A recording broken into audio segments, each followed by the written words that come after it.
अस्सलाम वालेकुम। आज मैं आपके साथ शेयर करूंगी रवा की दाल की रेसिपी। ये दाल की ही एक किस्म होती है, बनाने में बेहद आसान है और खाने में बहुत ज़्यादा टेस्टी लगती है। आप इसको बनाकर रायते के साथ, अचार के साथ, सैलेड के साथ सर्व कर सकते हैं।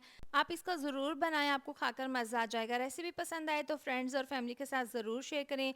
तो 1 पाव मैंने रवा की दाल ली है। सबसे पहले इसमें डाल देंगे पानी और इसको खुले पानी में 3 से 4 बार धोकर इसको 30 मिनट के लिए पानी में भिगोकर रख देंगे। इसके बाद पानी को उबलने के लिए रखेंगे। इसके अंदर ये रवा की दाल डाल देंगे और इसमें डाल देंगे आधी चम्मच नमक और इसको तकरीबन 20 से 25 मिनट के लिए उबाल लेंगे। आप इसको प्रेशर कुकर में भी उबाल सकते हैं। यहाँ पर देखें, इसको 20 से 25 मिनट हो गए हैं, अच्छे से ये गल चुके हैं। अब हमने इसको छलने में छान कर रख देना है एक साइड पर।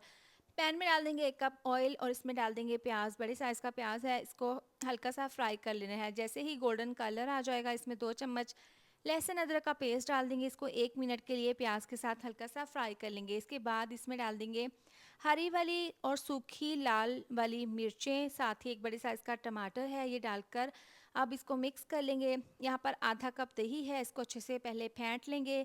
अब इसमें दही डाल देंगे। नीचे से आंच हमने स्लो की हुई है। इसमें मसाले डाल देंगे, 1 चम्मच नमक, आधी चम्मच कुटी हुई लाल मिर्च, आधी चम्मच पिसी हुई लाल मिर्च डाल देंगे और साथ ही आधी चम्मच जाएगा इसमें हल्दी पाउडर का, 1 चम्मच धनिया पाउडर और 1 चम्मच इसमें पिसा हुआ गरम मसाला डाल देंगे। अब दही के पानी में ही मसालों को अच्छे से पकाएंगे। आप किस तरह से मेरी वीडियो देखते हैं कमेंट करके ज़रूर बताया करें, ताकि मैं आपका शुक्रिया अदा कर सकूं। यहाँ पर देखिए, मसाला अच्छे से हमने भून लिया है, मसाले ने ऑयल छोड़ दिया है, दही का पानी भी खुश्क हो गया है। इसके बाद उबले हुए इसमें रवा डाल देंगे। ये डालने के बाद अब मसाले में इसको अच्छे से मिक्स कर लेंगे। बस इसको उबालने में ही थोड़ी सी देर लगती है।